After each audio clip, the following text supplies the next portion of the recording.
Breaking news చూస్తున్నాం. మాజీ CM Jagan పై మంత్రి లోకేష్ సీరియస్ అయ్యారు. ప్యాలెస్ లో పిచ్చోడా, రాష్ట్రం నీ తాత జాగీరా అంటే అని మెన్షన్ చేస్తూ ట్వీట్ చేశారు. వైసీపీ ఆఫీసుల కోసం 26 జిల్లాల్లో చేసిన భూ కేటాయింపులను ట్విట్టర్లో షేర్ చేశారు లోకేష్. ఒక 1000 రూపాయల నామమాత్రపు లీజుతో 42 ఎకరాలకు పైగా భూ కేటాయింపుల విషయంలో నీ విలాసాలు ప్యాలెస్ల నిర్మాణానికి అయ్యే ఖర్చు 500 కోట్లు, 25,000 మంది పేదలకు ఇల్లు కట్టివచ్చు అంటూ నారా లోకేష్ ట్వీట్ చేశారు. జగన్ పై సీరియస్ అయ్యారు. ఒకసారి ట్వీట్కి సంబంధించిన అంశం కూడా మీకు చూపించే ప్రయత్నం చేస్తాం ఆ టీవీ స్క్రీన్ పైన. సో జగన్, ఆంధ్రప్రదేశ్ రాష్ట్రం నీ తాత రాజారెడ్డి జాగీరా అంటూ కూడా లోకేష్ ఒక రకంగా చాలా సీరియస్ గానే వార్నింగ్ ఇచ్చారని చెప్పాలి. వైసీపీ కోసం 26 జిల్లాలో 42 ఎకరాలకు పైగా 1000 రూపాయల నామమాత్రపు లీజుకి 33 ఏళ్లకు కేటాయించుకున్నావు. జనం నుంచి దోచుకున్న 500 కోట్లతో ప్యాలెస్లు కడుతున్నావు. నీ ఒక్కడికి భూదాహానికి కబ్జా అయిన 600 కోట్లకు పైగా విలువైనటువంటి 42 ఎకరాలు 44,200 మంది పేదలకు సెంటు స్థలాలు ఇవ్వచ్చు అంటూ కూడా ఆయన మెన్షన్ చేశారు. నీ విలాసాల ప్యాలెస్ల నిర్మాణానికి అయ్యే ఖర్చు 500 కోట్లతో 25,000 మంది పేదలకు ఇల్లు కట్టి ఇవ్వచ్చు అంటూ కూడా ఆయన ట్విట్టర్లో పేర్కొన్నారు. ఏంటి ఈ ప్యాలెస్ల పిచ్చి, నీ ధనదాహానికి అంతు లేదా అంటూ కూడా ఆయన మెన్షన్ చేశారు. ఓవరాల్గా జగన్మోహన్ రెడ్డికి చాలా ఒక వార్నింగ్ ఇచ్చారని చెప్పాలి. సో నీ ధనదాహానికి, నీ ప్యాలెస్ల పిచ్చికి నీ తాత జాగీరా అంటూ కూడా ఆయన మెన్షన్ చేశారు. చాలా సీరియస్ వార్నింగ్ అని చెప్పాలి. నారా లోకేష్ ఒక్కసారిగా సీరియస్ అయి జగన్మోహన్ రెడ్డికి సంబంధించి వైసీపీ కార్యాలయాల మీద ఆయన రియాక్ట్ అయ్యారు. 26 జిల్లాల్లో నామమాత్రపు కేవలం 1000 రూపాయల లీజుకే 33 సంవత్సరాల లీజుకి రాయించుకున్నావు. ఈ ధనదాహం ఏంటి, ప్యాలెస్ల పిచ్చోడా అంటూ కూడా మెన్షన్ చేశారు ఆయన. ఈ 26 జిల్లాల్లో అయ్యేటువంటి కొన్ని వేల కోట్ల ఖర్చుతోని 25,000 మందికి పేదలకు ఇల్లు కట్టివచ్చు. ఇదే స్థలాల్లో 42 ఎకరాల స్థలాల్లో 4,200 మంది పేదలకి సెంటు భూమి చొప్పున ఇవ్వచ్చు. ఏంటి ధనదాహము, ఈ భూదాహం అంటూ కూడా ఆయన మెన్షన్ చేస్తూ ట్వీట్ చేశారు. సో చాలా సెన్సేషనల్ సీరియస్ థింగ్ అని చెప్పాలి మనం. నారా లోకేష్ ఒక్కసారిగా జగన్కి చాలా సీరియస్ వార్నింగ్ ఇచ్చారు. ఆయన నిర్మించేటువంటి వైసీపీ పార్టీ కార్యాలయాలకు సంబంధించి ఉద్దేశిస్తూ మాట్లాడారు. ఓవరాల్గా 26 జిల్లాల్లో 42 ఎకరాల స్థలాల్ని, ప్రభుత్వ స్థలాల్ని ఆయన లీజుకు తీసుకున్నారు. ఒక్కో ఎకరానికి ఓవరాల్గా అంటే ఆయన నిర్మించేటువంటి ప్రతి ఎకరానికి కూడా ఆ ల్యాండ్కి సంబంధించి కూడా ఆయన ఎకరానికి 1000 రూపాయల చొప్పున లీజుకి తీసుకున్నారు. అంటే 42 ఎకరాలకు సంబంధించి కేవలం ఏడాదికి గాను ఆయన చాలా తక్కువ మొత్తాన్ని చేస్తారు. కానీ ఆ భూములన్నీ కూడా కొన్ని వేల కోట్ల రూపాయలు విలువ చేసేటువంటి భూములు కూడా. సో సుమారుగా 1000 కోట్ల రూపాయలు విలువ చేసేటువంటి ఈ భూముల్లో నీ ధనదాహానికి, భూదాహానికి ఇంతమంది పేద మధ్యతరగతి కుటుంబాలు కూడా నాశనం అవుతున్నాయి. వాటన్నిటి కనుక నిజంగా ఈ భూములు కనుక మనం ఇచ్చి ఉంటే కనుక 4,200 మంది పేదలకు సెంటి భూముల చొప్ప ఇచ్చేవాళ్ళం. లేదనంటే ఈ యొక్క కట్టడాలకు సంబంధించి 500 కోట్లు అయితే ఉపయోగించాల్సి వస్తుందో, లేదంటే దానికి విలువ చేసేటువంటి అంశం ఉందో వాటన్నింటికి కలిపితే కనుక 25,000 మందికి మనం ఇల్లు కట్టివచ్చు అంటూ కూడా ఆయన మెన్షన్ చేశారు.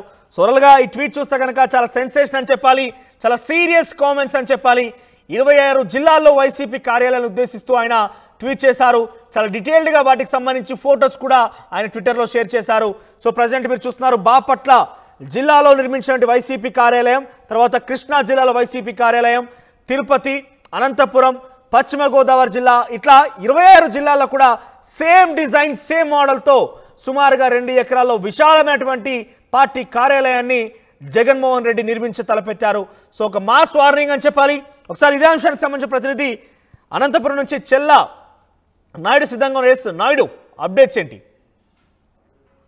జగన్మోహన్ రెడ్డి ప్రభుత్వం అన్ని జిల్లాలలో వైసీపీ కార్యాలయాలు నిర్మించిన నేపథ్యం అనేది పెద్ద ఎత్తున రాష్ట్ర వ్యాప్తంగా చర్చ జరుగుతుంది. ఇది హాట్ టాపిక్గా కూడా మారినటువంటి పరిస్థితి. ఎటువంటి పర్మిషన్స్ లేకుండా, ఎటువంటి అప్రూవల్స్ లేకుండా మొత్తం నిర్మాణాలు చేపట్టారని చెప్పేసి ఇప్పుడు అధికారంలో ఉన్నటువంటి నాయకులు చెప్తున్నటువంటి నేపథ్యంలో మళ్ళీ చూడవచ్చు. ఇక్కడ అనంతపురంలో హెచ్ఎల్సీ కాలనీలో నిర్మాణంలో ఉన్నటువంటి వైసీపీ కార్యాలయం అధునాతన హంగులతో భారీ ఎత్తున ఇక్కడ ఏదో సినిమా సెట్టింగుల రూపంలో మొత్తం పెద్ద ఎత్తున నిర్మాణం జరుగుతోంది.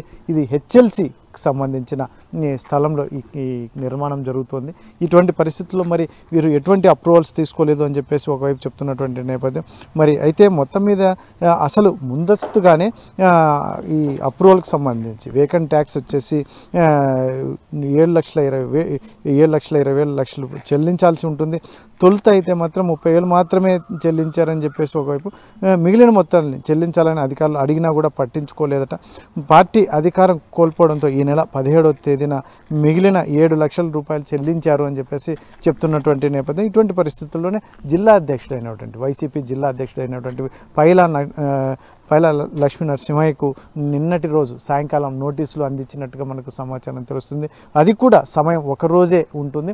ఆ 24 గంటల సమయంలో వీరు ఏదైనా నిర్ణయం చెప్పకపోతే మున్సిపల్ అధికారులకు ఇక్కడ వీళ్ళు స్వాధీనం చేసుకొని డెమాలిష్ చేయడమా, లేదంటే దీన్ని ఇతరత్ర వేరే కార్యక్రమాలకు లేదంటే వేరే ఇతర కార్యాలయాలకు వినియోగించుకోవడం అనేది మరి ఎటువంటి నిర్ణయం తీసుకుంటారు అనేది అది కాస్త పక్కన పెడితే, ఇప్పుడైతే మాత్రం మొత్తం మీద అనంతపురం జిల్లాలోని వైసీపీ కార్యాలయ నిర్మాణం అనేది హాట్ టాపిక్గా ఉంది. ఇంతే కాకుండా రాష్ట్రంలో ఉన్నటువంటి వైసీపీ కార్యాలయాలు అనేది చాలా చర్చ జరుగుతున్నటువంటి నేపథ్యం. ఇది హెచ్ఎల్సి కాలనీలో ఉంటుంది. పూర్తిగా హెచ్ఎల్సికి సంబంధించిన ప్రభుత్వ స్థలం అని చెప్పేసి చెప్తున్నటువంటి నేపథ్యం. అధికారులు నోటీసులు జారీ చేసి అప్రూవల్ లేకుండా అక్రమ నిర్మాణాలు చేపట్టారనే కారణం చెబుతూ నోటీసులు కూడా జారీ చేశారు. అనుమతులు లేకుండా అప్పట్లో వైసీపీ అధికారంలో ఉండటంతో అధికారులు స్పందించలేదు అని ఒకవైపు చర్చించుకుంటున్నటువంటి పరిస్థితి. నగరపాలిక కమిషనర్ మేఘా స్వరూప్ ఆదేశాల మేరకు assistant city planner Maruti Hariprasad శనివారం సాయంత్రం 5 గంటలకు నోటీసులు జిల్లా అధ్యక్షుడైనటువంటి పైలా లక్ష్మీ నరసింహయ్యకు, వైసీపీ జిల్లా అధ్యక్షుడైనటువంటి పైలా లక్ష్మీ నరసింహయ్యకు నోటీసులు అందించినట్టుగా తెలుస్తుంది. ఇటువంటి పరిస్థితుల్లోనే మరి తదుపరి చర్యలు ఎలా ఉంటాయి, ప్రభుత్వ పరంగా చర్యలు ఎలా ఉంటాయి, ముఖ్యంగా ఈ వైసీపీ నాయకుల స్పందన కూడా ఎలా ఉంటుంది. ఎందుకంటే నోటీసులు అనేది ఒక 24 గంటల సమయం మాత్రమే ఇచ్చినట్టుగా తెలుస్తుంది. ఫర్దర్ స్టెప్స్ ఏంటి, వీరి సమయం కోరుతారా లేకుంటే దీనికి మరి స్పందించరా అనేది కూడా చర్చ జరుగుతుంది. ఇటువంటి పరిస్థితుల్లో మరి ఇదైతే మాత్రం హాట్ టాపిక్గా ఉంది జిల్లా వ్యాప్తంగా కూడా. అందులోనూ ముఖ్యంగా ఇక్కడ కట్టడాలు చూడవచ్చు మనం విజువల్స్లో. ఆర్టీవీ ఎక్స్క్లూజివ్గా అందిస్తుంది. ఈ కట్టడాలు అత్యాధునిక హంగులతో చాలా అద్భుతంగా కడుతున్నటువంటి ఇటువంటి బిల్డింగ్స్ మొత్తం అంతా మరి ప్రభుత్వం స్వాధీనం చేసుకొని ఇతరత్ర ప్రభుత్వ కార్యాలయాలకు వినియోగిస్తుందా, లేకంటే ఇంకా ఈ మరేదైనా కోణంలో ఆలోచిస్తుందా అనేది మాత్రం కాస్త వేసి చూడాల్సిన అంశం అయినప్పటికీ మాత్రం ప్రస్తుతం అయితే మాత్రం ఈ నోటీసులకి వైసీపీ నాయకులు, జిల్లా అధ్యక్షుడు ఎలా స్పందిస్తారు అనేది వేచి చూడాల్సిన అంశం. మరి అది కూడా సమయం ఈరోజు ఒక్కటే ఉంది. రేపు సోమవారం రోజు ఖచ్చితంగా వీరు ఏదో ఒకటి అధికారులకి చెప్పాల్సి ఉంటుంది. ఇటువంటి పరిస్థితుల్లో మరి ఆ నోటీస్కి సంబంధించి 24 గంటల సమయం ఉన్నటువంటి నేపథ్యంలో మరి ఆ నగరపాలిక అధికారులు దీన్ని స్వాధీనం చేసుకుంటారా, మరి స్వాధీనం చేసుకొని ఎటువంటి నిర్ణయం తీసుకుంటారు అనేది. ఎందుకంటే ఇది చాలా లక్షల రూపాయలు విలువ చేసేటువంటి కట్టడాలు, చాలా అత్యాధునిక హంగులతో అద్భుతంగా కడుతున్నటువంటి నేపథ్యంలో ఈ భారీగా ఖర్చు చేసినటువంటి నేపథ్యం కాబట్టి దీన్ని మరొక కార్యాలయాలకి వినియోగించుకుంటే బాగుంటుంది అని చెప్పేసి జిల్లాలో ప్రముఖులు చర్చించుకుంటున్నటువంటి పరిస్థితి.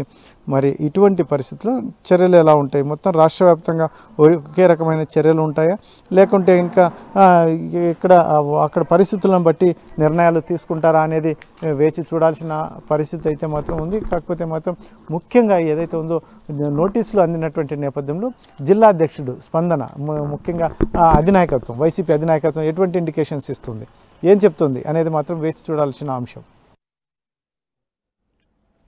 ఒక రాజ్మహల్, ఒక ప్యాలెస్, ఒక సినిమా సెట్టింగ్, ఇవన్నీ కూడా ఈ భవనాలకి యాప్ట్గా సెట్ అవుతాయో లేకపోతే అంతకు తక్కువగానే పదాలుగా మారుతాయి. ఎందుకంటే ఒక్కో వైసీపీ కార్యాలయ భవన్ కనుక చూస్తే అధునాతన హంగులతో ఎటు చూసినా కూడా చాలా పెద్ద ఎత్తున రిచెస్ట్ లగ్జీరియస్ భవనాలని చెప్పాలి.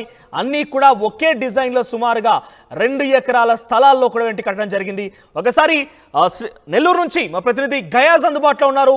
వైసీపీ కార్యాలయం కట్టడ స్థలం నుంచి, అక్కడి నుంచి కూడా మనం వివరాలు తెలుసుకునే ప్రయత్నం చేద్దాం. Yes Gayaz, over to you.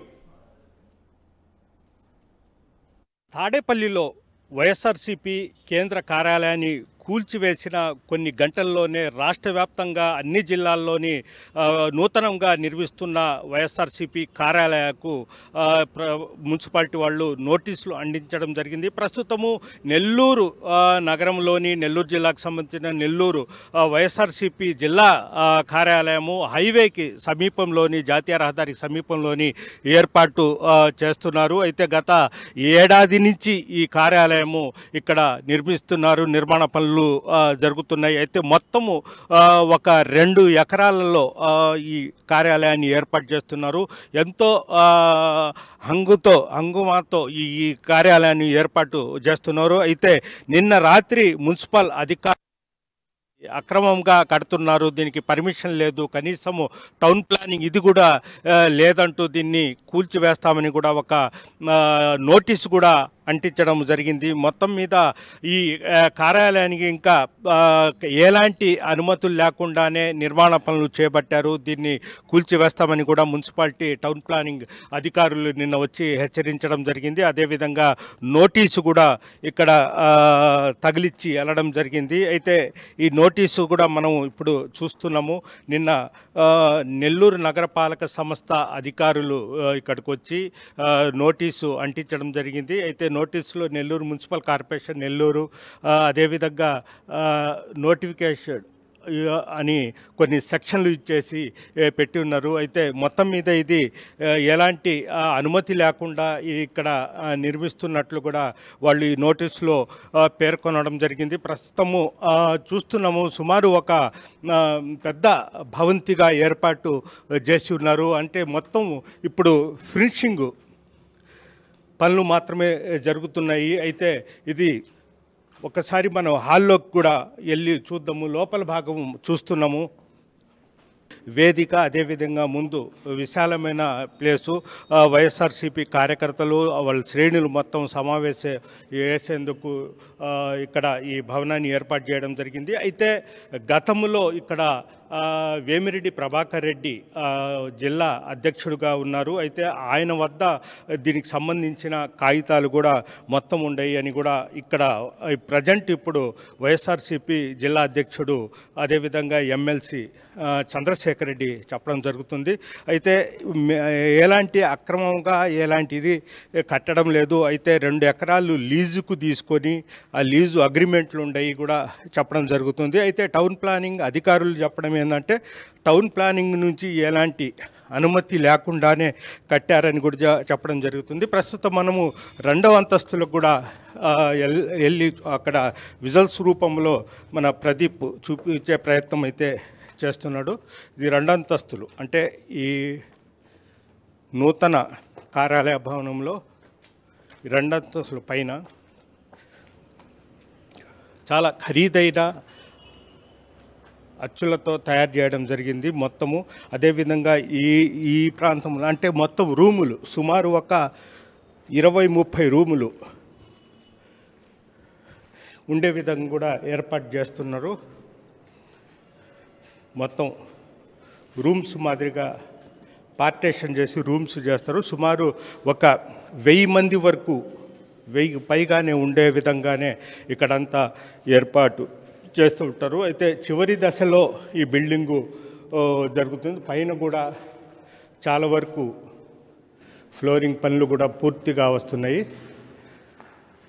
అయితే టౌన్ ప్లానింగ్ అధికారుల నుంచి ఎలాంటి అనుమతులు లేకుండా ఈ నిర్మాణ పనులు చేపడుతున్నట్టు కూడా నగరపాలక సంస్థ అధికారులు చెబుతున్నారు. వారం రోజులు గడివ్వడం జరిగింది. వారం లోపు దీనికి సంబంధించిన డాక్యుమెంట్ మొత్తం కాగితాలు చూపించాలి, లేదంటే కూల్చివేస్తామని కూడా వాళ్ళు హెచ్చరించారు. అంటే మనం ఇది చూస్తున్నాము, అంటే ఇక్కడ ముఖ్య నేతలతో సమావేశం అయ్యేందుకు కూడా ఇక్కడ ఒక చిన్న హాల్ మాదిరిగానే ఏర్పాటు చేయడం జరిగింది. అయితే ఎమ్మెల్యేలు అదేవిధంగా మంత్రులు అదేవిధంగా ఎవరైనా సీఎం స్థాయి అధికారులు వచ్చి ఎమ్మెల్యేలతో మాట్లాడాలన్నప్పుడు ఈ హాల్లోనే సమావేశమవుతారు. ఇది కూడా తయారు చేస్తున్నారు. చూస్తున్నాము, సుమారు అంటే కోట్ల రూపాయలు ఖర్చు పెట్టి ఈ భవన నిర్మాణం పనులు జరుగుతున్నాయి. అయితే నిర్లక్ష్యం కారణమో లేదా అధికారం ఉందని టౌన్ ప్లానింగ్ నుంచి తీసుకోవడం ఏంటి అనే ఉద్దేశంతో ఎందుకో మరి ఈ టౌన్ ప్లానింగ్ నుంచి ఎలాంటి అనుమతి తీసుకోలేదని కూడా మున్సిపల్ అధికారులు స్పష్టంగా అయితే చెప్తున్నారు. అంటే మనం చూస్తున్నాం హైవేకి కూతవేట దూరంలోనే ఈ భవనము ఏర్పాటు చేసి ఉన్నారు. అయితే కోట్ల రూపాయలు ఖర్చు పెట్టారు. అయితే నగరపాలక సంస్థ నుంచి ఎలాంటి అనుమతి తీసుకుపోవడం వల్లే ఈ నోటీసులు ఇవ్వాల్సిన పరిస్థితి అయితే ఏర్పడి ఉంది. అయితే ఒక వారం రోజులు గడువు ఇవ్వడం జరిగింది. వారం రోజుల్లోనే దీనికి సంబంధించిన రికార్డ్ మొత్తము మున్సిపల్ శాఖ అధికారులకు చూపించాలి, లేదంటే ఈ భవనాన్ని కూల్చివేస్తామని కూడా వాళ్ళు బహిరంగంగానే చెప్పడం జరిగింది. ఇది పరిస్థితి. మనం ఒకసారి చూస్తున్నాము అంటే హైవే పక్కనే 2 ఎకరాల్లోనే ఈ భవనాన్ని ఏర్పాటు చేస్తున్నారు. ఎంతో చక్కగా ఏర్పాటు చేశారు. అయితే దీనికి మాత్రము టౌన్ ప్లానింగ్ అధికారుల నుంచి ఎలాంటి అనుమతి లేదని కూడా వాళ్ళు చెప్పడం జరుగుతుంది. ఇది పరిస్థితి. వీడియో జర్నలిస్ట్ ప్రదీప్తో గయాజ్, RTV నెల్లూరు నుంచి.